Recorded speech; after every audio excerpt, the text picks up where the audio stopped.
Hai hello, salam sejahtera Malaysia. Selamat datang ke channel Fels Lifestyle. Terima kasih kerana terus setia dan terus bersama di dalam channel ini.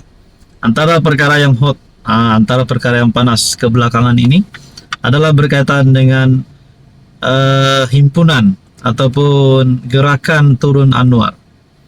Saudara-saudara, ada yang mulai memberi spekulasi. Ini bukanlah himpunan untuk turun Anwar. Ada yang kata mungkin himpunan ini untuk turunkan PN, untuk turunkan Muhyiddin, ataupun untuk menurunkan PAS. Nah, saudara-saudara, apa-apa pun boleh berlaku. Jadi berkaitan dengan himpunan turun Anwar ini, ada satu tulisan yang betul-betul kena di hati saya, yang saya nak share kepada Anda.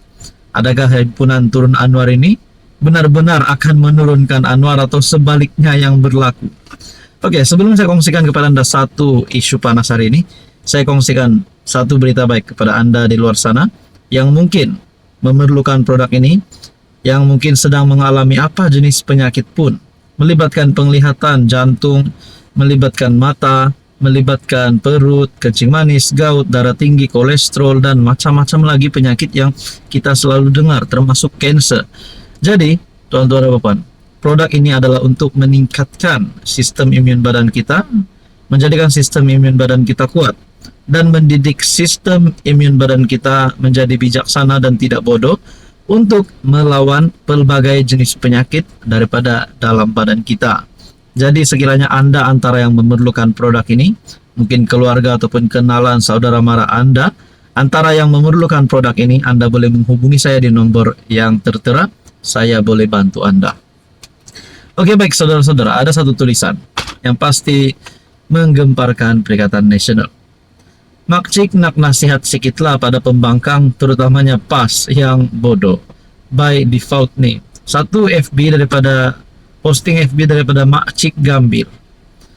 Buat perhimpunan turun Anwar, tapi yang hadir 100 orang sahaja.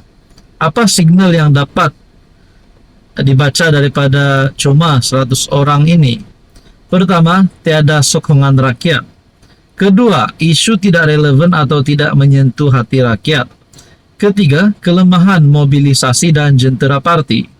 Keempat, kehilangan credibility atau daya tarikan kepimpinan.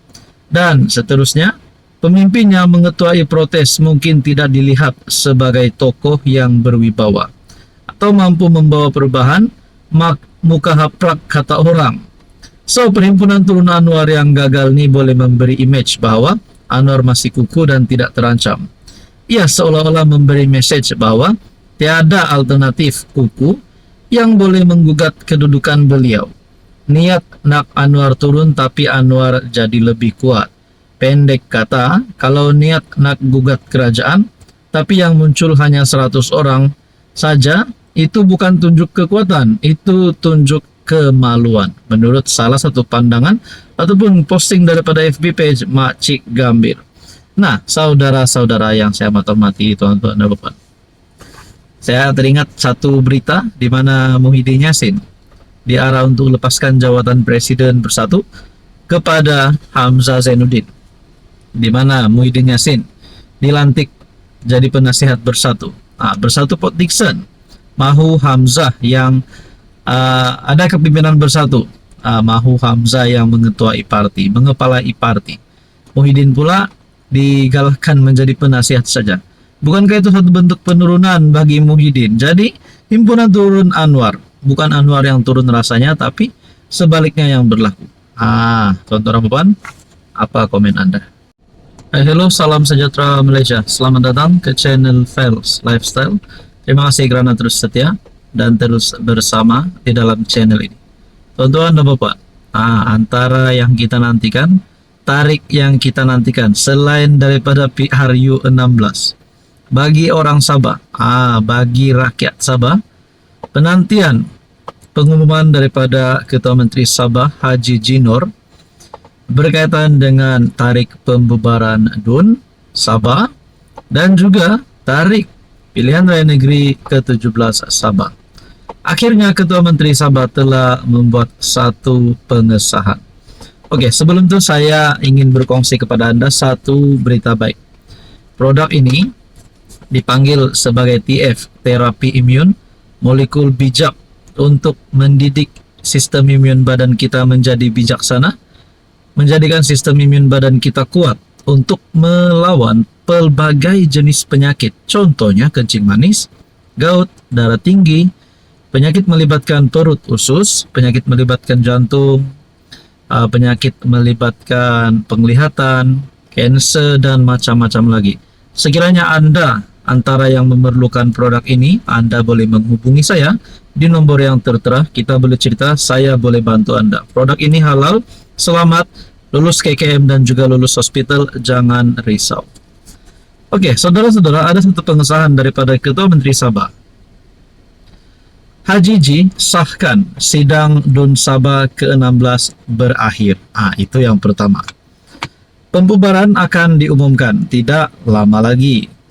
Sudah disahkan oleh Ketua Menteri Sabah. Tinggal saja tariknya yang kita mau tahu.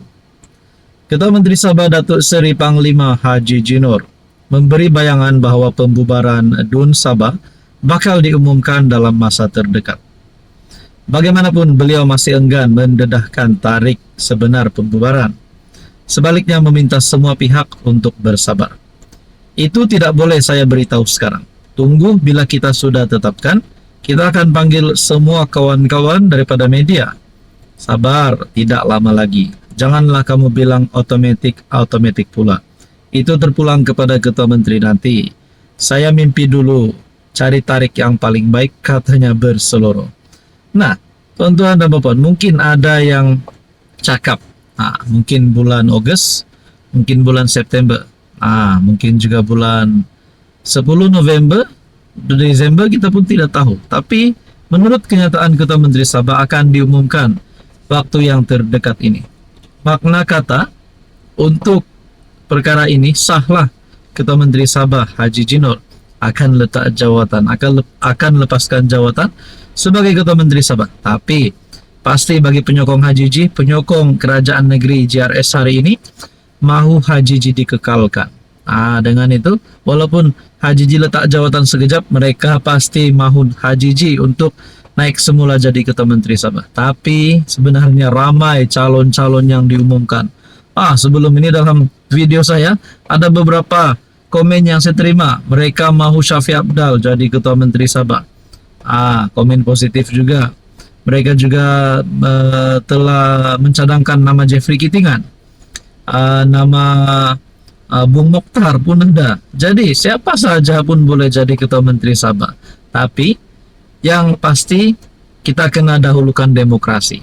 Tunggu pilihan Raya Negeri Sabah ke-17 bila akan diadakan. Nanti siapa yang menang, gabungan itu akan memilihlah siapa Ketua Menteri Sabah yang layak. Jadi saudara-saudara yang saya hormati, tuan-tuan dan puan yang saya hormati, apa komen Anda?